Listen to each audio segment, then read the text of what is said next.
Hello guys, स्वागत है आप सभी का ऑनलाइन स्टडी एकेडमी में। दोस्तों, रोजगार और निर्माण का नया अंक प्रकाशित हो चुका है जो कि है 7 जून से लेके 13 जून तक का। और हम हाजिर हैं आपके पास फिर से इसका विश्लेषण लेके, साथ ही जो भी इम्पोर्टेंट एमसीक्यू है ये भी हम कवर करेंगे।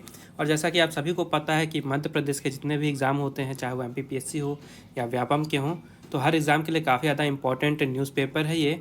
तो ध्यान से वीडियो को पूरा ज़रूर देखिएगा। ये शुरू करते हैं।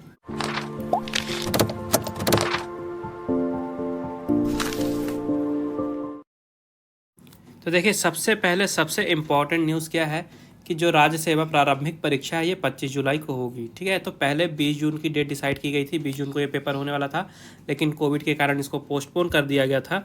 और अब नई डेट निकल के आई है, 25 जुलाई 2021 को प्रीलिम्स होगा इस साल की स्टेट सर्विसेज एग्ज़ाम का। तो जिन्होंने भी फॉर्म भरा है, मेक श्योर तैयारियाँ अच्छे से कीजिए और वेबसाइट ज़रूर रेगुलरली चेक करते रहिएगा ताकि अपडेट रहें आप।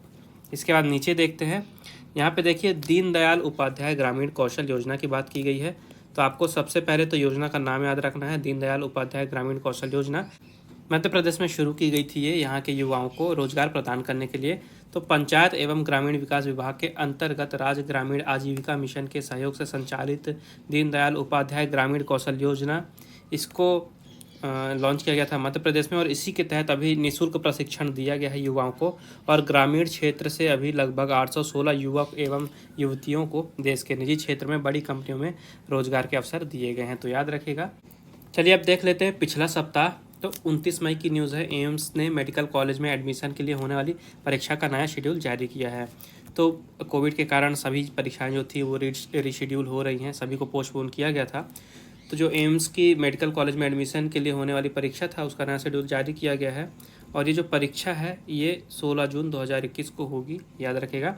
एडमिट कार्ड इसके 9 जून से जारी कर दिए जाएंगे और 16 जून को परीक्षा होगी। इसके बाद देखिए, भारत के सेना प्रमुख जनरल मनोज मुकुंद नरवाने जी ने कहा है कि पूर्वी लद्दाख में तनाव वाले क्षेत्रों में जब तक पूरी तरह से चीनी सैनिकों की वापसी नहीं हो जाती है, तब तक भारत भी अपने सैनिकों को पीछे नहीं हटाएगा। उन्होंने कहा है कि इस क्षेत्र में आपातकालीन स्थिति से निपटने के लिए भारतीय सेना पूरी तरह से तैयार है। इसके बाद देखिए, रूस की न्यूज़ है। रूस के साथ बढ़ते सैन्य तनाव के बाद नाटो, आपने सुना होगा, North Atlantic Treaty Organization NATO, जो कि उत्तरी अमेरिका और यूरोप देशों का एक संघ है। तो रूस और नाटो के बीच में जो है तनाव बढ़ता जा रहा है। तो इस कारण से नाटो एक बड़े युद्ध अभ्यास में जुट गया है। तो यह अभ्यास हो कहाँ रहा है ये आपको याद रखना है। तो ये अभ्यास हो रहा है अटलांटिक और काले सागर में, ये दो जगह आपको याद रखनी है। और इसका उद्देश्य यही है कि अगर रूस कोई भी हमला या उकसावा करता है तो उसका कार्यवाही जवाब देना। इसी कारण से नाटो इस एक्सरसाइज को करा रहा है। इसके बाद देखिए, आईसीएमआर ने गरारे से कोरोना टेस्ट को मंजूरी दे दी है। भारतीय आयुर्विज्ञान अनुसंधान परिषद यानी कि आईसीएमआर ने गरारे से कोरोना टेस्ट करने की विधि को मंजूरी प्रदान की है। 31 मई को देखिए, जापान में जो इमरजेंसी है इसे 20 जून तक बढ़ा दिया गया था। तो जो जापान की राजधानी है टोक्यो और उसके अलावा जो अन्य क्षेत्र हैं, तो कोरोना महामारी के कारण हर जगह इमरजेंसी लगी हुई थी। हाल ही में इस इमरजेंसी को 20 दिनों के लिए यानी कि 20 जून तक और बढ़ा दिया गया है। फिर देखिए, चीन ने अपने नागरिकों के लिए 2 चाइल्ड पॉलिसी को रद्द करने का ऐलान किया है। तो पहले क्या था, जो चीन में कपल्स हैं उनको सिर्फ 2 चाइल्ड की अनुमति थी, वो सिर्फ 2 बच्चे पैदा कर सकते थे, क्योंकि चीन में इतनी ज़्यादा पॉपुलेशन है, इस कारण से ये रोक लगाई गई थी। और हाल ही में इस पॉलिसी को रद्द कर दिया गया और अब वहाँ पे 3 बच्चों को पैदा करने की इजाज़त होगी, यानी हर एक कपल में, हर एक जोड़े में 3 बच्चों को पैदा करने की इजाज़त होगी।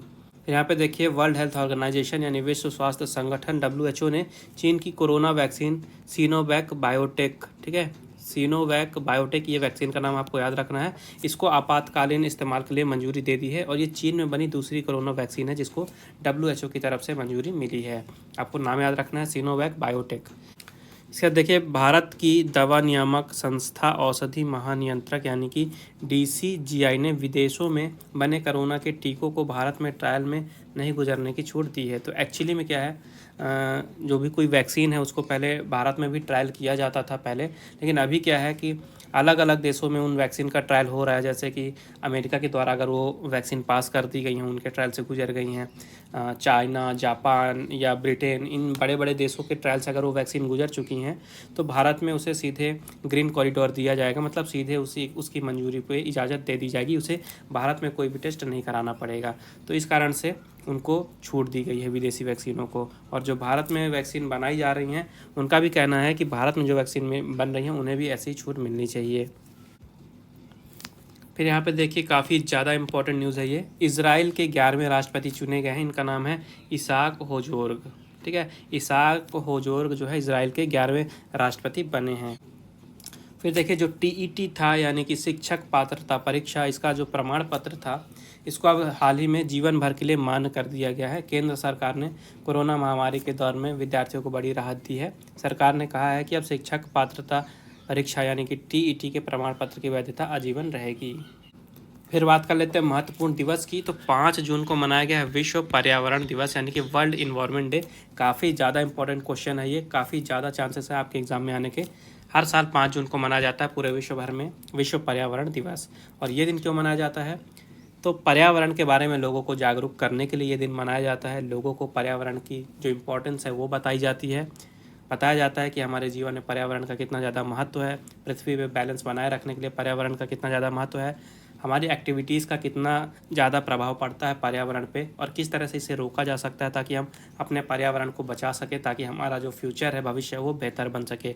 इसी कारण से 5 जून को ये दिन मनाया जाता है। तो इस दिवस को मनाने का निश्चय संयुक्त राष्ट्र ने पर्यावरण के प्रति वैश्विक स्तर पर राजनीतिक और सामाजिक जागृति लाने के लिए वर्ष 1972 में किया था। इस वर्ष संयुक्त राष्ट्र महासभा द्वारा 5 से 16 जून तक आयोजित विश्व पर्यावरण सम्मेलन में चर्चा के बाद प्रतिवर्ष 5 जून को विश्व पर्यावरण दिवस मनाने का संकल्प लिया गया और पहला विश्व पर्यावरण दिवस 5 जून 1974 को मनाया गया था। ये आपको याद रखना है। कई बार पूछता है कि पहला विश्व पर्यावरण दिवस कब मनाया गया था, तो 5 जून 1974 याद रखिएगा। इसके अलावा हर साल एक अलग से होस्ट कंट्री चुनी जाती है। ठीक है, एक अलग से होस्ट कंट्री चुनी जाती है। तो याद रखिएगा इस साल के लिए जो होस्ट कंट्री है ये है पाकिस्तान। नाम याद रखिएगा, पाकिस्तान। पाकिस्तान को इस साल के लिए होस्ट कंट्री चुना गया है। दूसरी चीज़ ये कि थीम पूछता है कई बार आपसे, तो थीम भी याद रखिएगा। 2021 की थीम रखी गई है फिर से कल्पना करें, फिर से बनाएं, फिर से पुनर्स्थापित करें, यानी कि री इमेजिन, रिक्रिएट और रीस्टोर। तो ये आपको याद रखनी है थीम। फिर देख लेते हैं अभी चर्चा में क्या कुछ है। तो 5 जुलाई को छोड़ेंगे अमेजन के CEO का पद। कौन? Jeff Bezos. तो आप सभी को पता है ई कॉमर्स कंपनी अमेजन के बारे में आप सभी जानते होंगे। यहाँ के जो फाउंडर हैं यानी संस्थापक हैं और जो CEO हैं जेफ बेजोस, ये 5 जुलाई को CEO के पद से अपना इस्तीफा देंगे यानी CEO का पद छोड़ देंगे। इसके बाद यहाँ पे देखिए ब्रिटेन की न्यूज़ है। ब्रिटेन में 5.7 किलो का एक बच्चा जन्मा है और ये न्यूज़ में है क्योंकि जो नॉर्मल बच्चा होता है, जो औसत बच्चा होता है, उसका जो वज़न होता है ये 4.2 किलो तक होता है, लेकिन ये जो बच्चा है इसका वज़न है 5.7 किलो। इसी कारण से ये न्यूज़ में रहा है ब्रिटेन में। इसके बाद ये इंपॉर्टेंट न्यूज़ है अरुण वेंकट रमन। तो अमेरिका में विदेश वाणिज्यिक सेवा के DG नियुक्त हुए हैं। ये अमेरिका के राष्ट्रपति जो बाइडन ने भारतीय अमेरिकी नागरिक अरुण वेंकट रमन को अमेरिकी विदेश वाणिज्यिक सेवा के महानिदेशक के रूप में नियुक्त किया है। तो इनका नाम आपको याद रखना है। इसके बाद देखिए सुबोध जायसवाल। सुबोध जायसवाल ये नाम भी इम्पोर्टेंट है क्योंकि CBI के निदेशक बन गई हैं। IPS अधिकारी सुबोध कुमार जायसवाल ने CBI के नए निदेशक का पदभार ग्रहण कर लिया है। ये आपको याद रखना है। इसके बाद देखते हैं यहाँ पे देखिए सुपर मून, चंद्र ग्रहण और ब्लड मून, इससे रिलेटेड क्या न्यूज़ है। तो इस साल का जो पहला चंद्र ग्रहण था जो कि 26 मई 2021 को हुआ, तो यहाँ पे एक संयोग हुआ। 6 साल बाद इस दिन ब्लड मून, सुपर मून और चंद्र ग्रहण तीनों साथ ही साथ दिखाई दिए। ठीक है, तो चंद्र ग्रहण सबसे पहले ऑस्ट्रेलिया में देखा गया और भारत में तो ये देखा ही नहीं गया। और ब्लड मून क्या होता है? तो जो पूर्ण चंद्र ग्रहण होता है इसे ब्लड मून कहा जाता है। और वहीं जब चंद्रमा पृथ्वी के करीब होता है तो 7% बड़ा और 14% चमकीला दिखाई देता है, इसे सुपर मून कहा जाता है। तो इस साल ये संयोग बना है कि सुपर मून, चंद्र ग्रहण और ब्लड मून तीनों एक साथ ही दिखाई दिए हैं। अब देखिए हांगकांग की न्यूज़ है। यहाँ पे 213 करोड़ रुपए में एक सबसे बड़ा डायमंड सकुरा बिका है। तो अब तक का सबसे बड़ा पिंक डायमंड द सकुरा नाम है इसका। इसको रिकॉर्ड 213 करोड़ रुपए में नीलाम किया गया है। ठीक है, हांगकांग में। फिर देखिए गुरजीवन सिंह चहल अमेरिका सेना का हिस्सा बने हैं ये। तो यूएस मिलिट्री एकेडमी के ग्रेजुएट गुरजीवन सिंह चहल ने न्यूयॉर्क के एक स्टेडियम में आयोजित ग्रेजुएशन सेरेमनी में भाग लिया। इसी के साथ वह अमेरिकी सेना का हिस्सा बन गए हैं। तो नाम याद रखें गुरजीवन सिंह चहल।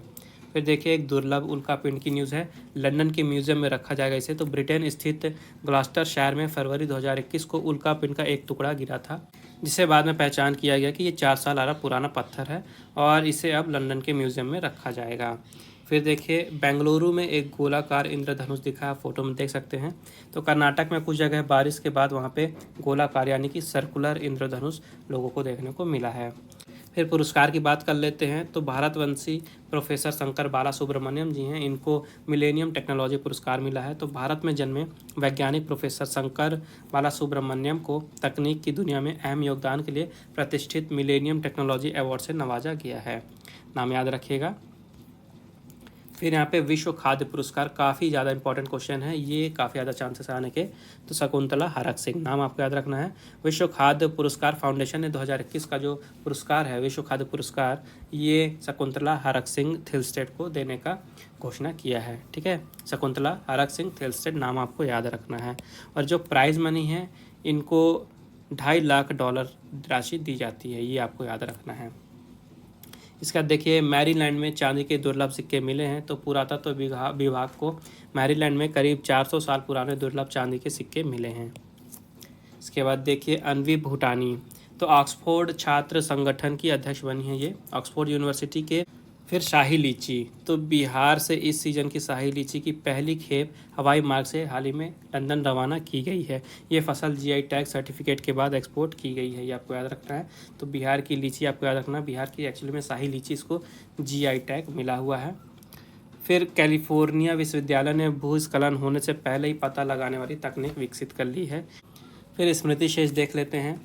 तो पहला कोरोना टीका लेने वाले विलियम का निधन, दुनिया में कोरोना टीके की पहली खुराक लेने वाले विलियम शेक्सपियर का 81 वर्ष की आयु में निधन हो गया है। 2020 में कवेंट्री अस्पताल लंदन में उन्होंने कोरोना की पहली खुराक ली थी। तो नाम इंपॉर्टेंट है क्योंकि कोविड की पहली वैक्सीन इन्हें लगी थी, इसलिए याद रखिएगा। फिर देखिए संगीतकार जोड़ी राम लक्ष्मण के लक्ष्मण पाटिल का निधन हो गया है हाल ही में, 78 वर्ष की आयु में इनका निधन हो गया है। फिर देखिए चीन के प्रसिद्ध विज्ञानी युआन लोपिंग का निधन हो गया है। तो चावल की संकर यानी हाइब्रिड किस्म के चावल को विकसित करने वाले प्रसिद्ध चीनी कृषि विज्ञानी थे युआन लोपिंग, इनका हाल ही में 91 वर्ष की आयु में निधन हो गया है। फिर है परमाणु ऊर्जा आयोग के पूर्व अध्यक्ष का निधन हुआ है। तो परमाणु ऊर्जा आयोग के पूर्व अध्यक्ष श्री कुमार बनर्जी, जिनकी उम्र थी 70 वर्ष, इनका हाल ही में निधन हो गया है। इसके बाद अर्जुन पुरस्कार विजेता टेबल टेनिस खिलाड़ी वी चंद्रशेखर का निधन, भारत के पूर्व टेबल टेनिस खिलाड़ी और अर्जुन पुरस्कार विजेता चंद्रशेखर जी का कोविड-19 के कारण इनका निधन हो गया 64 वर्ष की आयु में। अब आइए कुछ इंपॉर्टेंट एमसीक्यू देखते हैं जो कि विभिन्न प्रतियोगी परीक्षाओं के लिए काफ़ी ज़्यादा महत्वपूर्ण है इस अंक के साथ जो दिए गए हैं। तो खेल के लिए हैं सामान्य ज्ञान के क्वेश्चन, देखते हैं। वर्ष 2016 में किस खिलाड़ी को ICC one day cricketer of the year चुना गया था? तो इसका राइट आंसर है क्विंटन डिकॉक।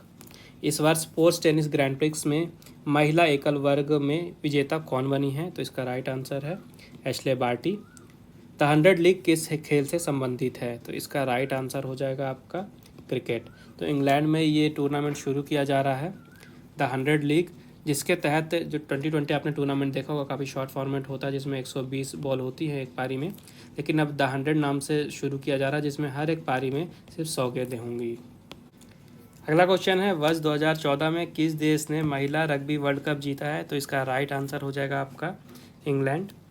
लंदन ओलंपिक 2012 में पुरुषों की लॉन्ग जंप स्पर्धा में स्वर्ण पदक विजेता कौन बने थे? तो इसका राइट आंसर हो जाएगा ग्रेग रदरफोर्ड। किस तारीख को राष्ट्रीय खेल दिवस मनाया जाता है? ये इंपॉर्टेंट क्वेश्चन है, पूछ सकता है आपसे। तो 29 अगस्त को मनाया जाता है भारत में राष्ट्रीय खेल दिवस। इस वर्ष इनमें से कौन सी फार्मूला 1 रेस आयोजित नहीं होगी? तो 4 ऑप्शन दिए हुए हैं आपको बताना है कि कौन सी रेस आयोजित नहीं होगी। तो चाइनीज़ ग्रैंड प्रिक्स इस साल आयोजित नहीं होगी कोविड के कारण। वर्ष 1990 में फीफा फुटबॉल वर्ल्ड कप किस देश में आयोजित किया गया था? तो इसका राइट आंसर हो जाएगा इटली। इनमें से किस खेल में अपर कट टर्म का इस्तेमाल होता है? तो इसका राइट आंसर हो जाएगा मुक्केबाजी। मुक्केबाजी में अपर कट का जो इस्तेमाल होता है इसको शामिल किया गया है। एक्चुअली में जो अपर कट है ये क्रिकेट में भी यूज़ होता है, लेकिन क्रिकेट में काफ़ी छोटा वर्ड है ये। मेनली जो स्पोर्ट्स से ये रिलेटेड है ये बॉक्सिंग यानी कि मुक्केबाजी से रिलेटेड है। मुक्केबाजी में अपर कट का काफ़ी ज़्यादा अहम होता है, इसलिए मुक्केबाजी पे आपको टिक करना है, और क्रिकेट तो ऑप्शन में है ही नहीं। अगला क्वेश्चन है, वर्ष 2018 में इनमें से किस खिलाड़ी को राजीव गांधी खेल रत्न पुरस्कार मिला था? तो इसका राइट आंसर हो जाएगा मीराबाई चानू। इस वर्ष टेक्सास ओपन गोल्फ टूर्नामेंट का खिताब किसने जीता है? इसका राइट आंसर है जॉर्डन स्पीथ। बाइचुंग भूटिया ने भारत के लिए कितने अंतर्राष्ट्रीय गोल किए हैं? आपको बताना है कितने गोल किए हैं। तो 40 गोल किए हैं उन्होंने, 40 आपका राइट आंसर हो जाएगा। इसके बाद इनमें से किस खिलाड़ी के नाम सबसे ज़्यादा T20 मैचों में कप्तानी करने का रिकॉर्ड है? तो इसका राइट आंसर हो जाएगा महेंद्र सिंह धोनी। वर्ष 2016 में किस देश ने थॉमस कप बैडमिंटन टूर्नामेंट जीता है? तो इसका राइट आंसर हो जाएगा डेनमार्क। वॉलीबॉल खेल में एक टीम में कितने खिलाड़ी होते हैं? तो कई बार एग्जाम में पूछा जा चुका है ये, और इस टाइप से क्वेश्चन आते भी रहते हैं कि कौन से खेल में कितने खिलाड़ी होते हैं।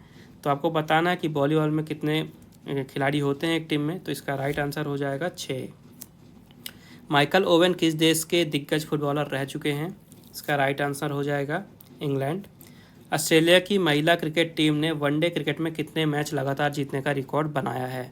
तो इसका राइट आंसर हो जाएगा 23। एशियन गेम्स 2018 में किस देश ने वेट लिफ्टिंग में सबसे ज़्यादा स्वर्ण पदक जीते हैं?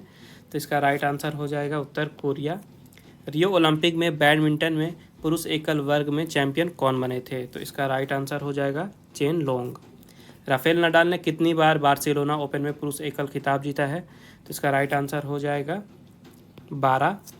ब्रायन लारा ने टेस्ट क्रिकेट में 400 रन की पारी किस देश के खिलाफ खेली थी? तो ये विश्व रिकॉर्ड है। टेस्ट मैच में इन्होंने 400 रन बनाए थे एक पारी में, आपको ज़रूर याद होगा। तो आपसे क्वेश्चन में पूछ रहा है कि किस देश के खिलाफ इन्होंने ये पारी खेली थी। तो इन्होंने इंग्लैंड के खिलाफ ये पारी खेली थी। फिर है, अभिनव बिंद्रा ने ओलंपिक में निशानेबाजी की किस स्पर्धा में स्वर्ण पदक जीता था? तो बताइए, देखा होगा आपने ओलंपिक में। तो इसका राइट आंसर हो जाएगा 10 मीटर एयर राइफल में इन्होंने स्वर्ण पदक जीता था। वर्ष 2020 में IPL का आयोजन किस देश में किया गया था? तो पिछले साल की ही न्यूज़ है ये, और IPL तो काफ़ी ज़्यादा फेमस है, भारत में होता है, लेकिन पेंडेमिक काफ़ी ज़्यादा हो गया था कोरोना के कारण, भारत में ये टूर्नामेंट ऑर्गेनाइज नहीं कराया जा सका था, और इससे शिफ्ट किया गया था UAE में, यूनाइटेड अरब एमिरेट्स में, यानी कि UAE में इसे शिफ्ट किया गया था, और 2020 का जो एडिशन था ये UAE में हुआ था। साइना नेहवाल ने किस वर्ष मलेशिया मास्टर्स टूर्नामेंट का खिताब जीता था? तो इसका राइट आंसर हो जाएगा वर्ष 2017 में। रोहित शर्मा ने वनडे क्रिकेट में कितने शतक बनाए हैं? तो इसका राइट आंसर हो जाएगा 29 शतक बनाए अभी तक रोहित शर्मा ने वनडे क्रिकेट में। आइए अब खेल चर्चा पे थोड़ी नज़र डाल लेते हैं। तो जो कोपा अमेरिका कप होगा 2021 का, ये 13 जून से ब्राज़ील में आयोजित होगा। तो आपको याद रखना होगा कहाँ, ब्राज़ील में होगा, बस इतना से याद रखना है। इसके बाद देखिए ICC बोर्ड की बैठक हुई है। T20 विश्व कप पर 28 जून तक फैसला करने के लिए BCCI को कहा गया है। तो जो इस साल का T20 विश्व कप था ये भारत में होने वाला था, ठीक है, लेकिन अब आप सभी को पता पेंडेमिक है, यहाँ हो नहीं सकता है। तो अभी हाल ही में ICC की बैठक हुई है BCCI के साथ, और उन्होंने BCCI को 28 जून तक का समय दिया है कि वो कोई भी डिसीज़न लें कि किस देश में वो टूर्नामेंट ऑर्गेनाइज कराना चाहते हैं। हालांकि BCCI का कहना है कि जो अधिकार होंगे, ठीक है, मेज़बानी के जो अधिकार होंगे वो BCCI के पास ही रहने चाहिए, भले भी टूर्नामेंट किसी भी देश में हो। फिर देखिए, फ्रेजर प्राइस ने दोहा डायमंड लीग में जीता स्वर्ण पदक। तो जमैका की दिग्गज धाविका शैली एन फ्रेजर प्राइस ने दोहा डायमंड लीग में महिलाओं की 100 मीटर दौड़ में स्वर्ण पदक जीता है। प्राइस ने इस स्पर्धा में 10.84 सेकंड का समय निकाला। इसका देखिए, वर्ल्ड टेस्ट चैंपियनशिप जो कि भारत और न्यूजीलैंड के बीच में होने वाला है, और ये क्रिकेट इतिहास में पहली बार हो रहा है कि नंबर 1 की पोजीशन के लिए कोई टूर्नामेंट कराया जा रहा है, वर्ल्ड टेस्ट चैंपियनशिप। तो भारत और न्यूजीलैंड है फाइनल में, और इन्हीं दोनों के बीच में होगा, आपको याद रखना है। तो इसके लिए ICC ने प्लेइंग कंडीशन जारी की हैं, अलग अलग तरह के रूल कुछ निकाले हैं, और जो इम्पोर्टेंट चीज़ ये निकल के सामने आई है कि अगर मैच टाई या ड्रॉ रहता है तो दोनों टीमों को संयुक्त रूप से विजेता घोषित किया जाएगा। इसके अलावा जो 5वां दिन है उसके बाद अगर खेल का परिणाम नहीं प्राप्त होता है तो मैच जो है ये रिजर्व डे में भी खेला जा सकता है। इसके बाद देखिए, ओलंपिक से रिलेटेड न्यूज़ है। जापान में आयोजित होने वाले टोक्यो ओलंपिक में कोरोना वैक्सीन का टीका लगवा चुके फैंस को एंट्री मिल सकती है। यूरोपा लीग जो कि फुटबॉल का टूर्नामेंट है, इसे इस साल विलारियल ने जीता है। और विलारियल ने पहली बार यूरोपा लीग जीता है, इसलिए नाम इम्पोर्टेंट है। तो विलारियल ने मैनचेस्टर यूनाइटेड को पेनाल्टी शूटआउट में 11-10 के स्कोर से हराया है। तो याद रखिएगा, विलारियल ने जीता है 2021 का यूरोपा लीग। फिर देखिए, फ्रांस के पूर्व फुटबॉलर और स्पेनिश क्लब रियल मैड्रिड के कोच जिनेदिन जिडान ने अपने पद से इस्तीफा दे दिया है। इसके बाद आईपीएल के बारे में मैंने आपको बताया था कि आधा टूर्नामेंट हो चुका है, लगभग 31 मैचेस बचे हैं। तो कोरोना के कारण भारत में नहीं ऑर्गेनाइज कराए जा रहे हैं ये, तो इसे फिर से शिफ्ट कर दिया गया है यूएई में। तो बाकी के जो मैच हैं ये यूएई में आयोजित किए जाएंगे। फिर देखते हैं, यहाँ पे चेल्सी ने चैंपियंस लीग का खिताब जीता है। ये भी फुटबॉल का ही टूर्नामेंट है। इंग्लिश फुटबॉल क्लब चेल्सी ने अपने हमवतन क्लब मैनचेस्टर सिटी को हराकर यूएफए चैंपियंस लीग का खिताब जीत लिया है, ये आपको याद रखना है। फिर देखिए, अफगानिस्तान क्रिकेट बोर्ड के अनुभवी खिलाड़ी असगर अफगान को टेस्ट और वनडे क्रिकेट टीम की कप्तानी से हटा दिया गया है। बोर्ड ने असगर की जगह युवा बल्लेबाज हसमतुल्ला शहीदी को टेस्ट और वनडे टीम का कप्तानी सौंप दिया है। इसका देखिए, एशियाई मुक्केबाजी चैंपियनशिप, यहाँ पे इम्पॉर्टेंट न्यूज़ है। संजीत कुमार और पूजा रानी, इन्होंने भारत को स्वर्ण पदक दिलाया है एशियाई मुक्केबाजी चैंपियनशिप में। संजीत कुमार और पूजा रानी, इन दोनों ने पुरुष वर्ग में और महिला वर्ग में भारत को स्वर्ण पदक दिलाए हैं। दोनों के नाम आपको याद रखने हैं। इसके अलावा इस टूर्नामेंट में भारत ने टोटल 15 पदक जीते हैं, जिसमें से 2 गोल्ड मेडल थे, 2 स्वर्ण थे, 5 रजत थे और 8 कांस्य पदक थे। तो ये आपको याद रखना है। अब नज़र डालते हैं सामयिकी पर।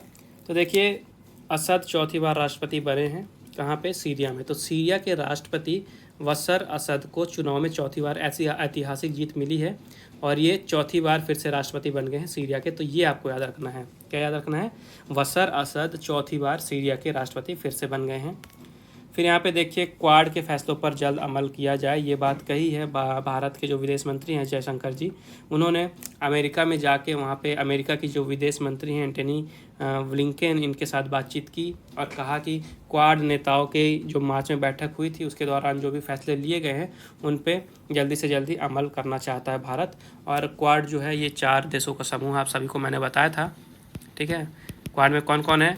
भारत है, अमेरिका है, जापान है और ऑस्ट्रेलिया है। तो ये 4 देश आपको नाम याद रखना है, भारत, अमेरिका, जापान और ऑस्ट्रेलिया, ये मिलके बनाते हैं क्वाड। फिर यहाँ पे देखिए, भारत ने WHO का समर्थन किया है। तो काफ़ी न्यूज़ चल रही थी इस समय, जो कोविड-19 फैला, काफ़ी लोगों का कहना है, काफ़ी देशों का कहना है कि जो ये वायरस है ये चीन की लैब में बनाया गया था। उसके बाद वर्ल्ड हेल्थ ऑर्गेनाइजेशन ने कहा कि इसकी जांच होनी चाहिए ताकि जो सच है सामने आना चाहिए। तो भारत ने अभी हाल ही में विश्व स्वास्थ्य संगठन का समर्थन किया है कि जो वायरस है उसका बिल्कुल जांच होना चाहिए कि वायरस कैसे बना, कहाँ बना, कैसे फैला, ताकि सबको इसकी जानकारी हो। भारत ने इसका समर्थन किया है।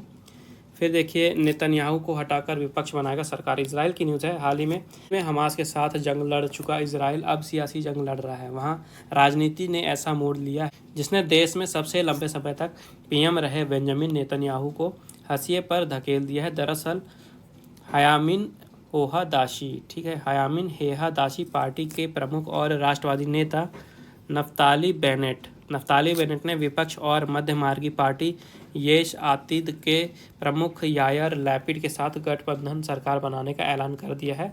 और जो बेंजामिन नेतन्याहू जी की सरकार थी ये खतरे पे आ गई है। हो सकता है कि ये प्रधानमंत्री के पद से हट भी जाए। फिर यहाँ पे देखिए, शेरिंग तिब्बत की निर्वासित सरकार के राष्ट्रपति बने हैं। पेनपा शेरिंग ने धर्मशाला स्थित निर्वासन वाली तिब्बत सरकार सेंट्रल तिब्बतन एडमिनिस्ट्रेशन के राष्ट्रपति पद की शपथ ली है। नाम आपको याद रखना है, पेनपा शेरिंग। फिर यहाँ पे म्यांमार की न्यूज़ है। सैन्य सरकार ने 4300 लोगों को 134 साल पुरानी जेल में कैद किया है। म्यांमार की सैन्य सरकार ने लोकतंत्र समर्थकों को कुचलने की कार्रवाई में बीते गए 4 महीने में 4300 से भी ज़्यादा लोगों को कैद कर दिया है। और जिस जेल में कैद किया गया है ये 134 साल पुरानी जेल है। इसके बाद देखिए, ओलंपिक आयोजन के लिए जापान ने बढ़ाई वायरस आपातकाल की अवधि। तो टोक्यो में ओलंपिक होने वाले हैं और इसी को वायरस से दूर रखने के लिए जापान ने वहाँ पे आपातकालीन की जो अवधि है, मैंने आपको पीछे पढ़ाया था, उसको और आगे बढ़ा दिया है। इसके बाद यूएन प्रमुख के दूसरे कार्यकाल के लिए भारत ने समर्थन किया है। तो संयुक्त राष्ट्र के जो प्रमुख हैं एंटोनियो गुतेरेस, तो उनका जो कार्यकाल है ये जनवरी 2022 में 5 साल पूरा हो जाएगा और उनके दूसरे कार्यकाल के फिर से उम्मीदवारी को भारत ने अपना समर्थन दिया है। फिर डार्क मैटर का वैज्ञानिकों ने पहला मानचित्र बनाया है, ये आप देख रहे हैं, ये पहला मानचित्र है डार्क मैटर का, हाल ही में वैज्ञानिकों के द्वारा बनाया गया है। इसका देखिए वियतनाम के 30 क्षेत्रों में हवा से फैलने वाला नया वेरिएंट मिला है कोविड का, और इस वेरिएंट के मिलते ही काफ़ी वहाँ पे इमरजेंसी टाइप की बन गई है, काफ़ी लोगों में दहशत है। तो बस इतना सा याद रखिएगा कि हवा में फैलने वाला जो वेरिएंट है ये वियतनाम में मिला है, और वियतनाम के लगभग अभी 30 क्षेत्रों में मिल चुका है। अब आगे देखते हैं ये कहाँ पे फैल रहा है, कितना फैल रहा है, ये तो आगे चल के ही पता चलेगा। बाकी आज का अंक यहीं पे समाप्त करते हैं। आई होप आपको यूज़फुल लगा होगा, और प्रारंभिक परीक्षा की डेट आ चुकी है, अपनी तैयारियां बिल्कुल शुरू कीजिए, और ऑल द बेस्ट आप सभी को। मिलते हैं अगले अंक के प्रकाशन के साथ, तब तक के लिए take care and thank you guys.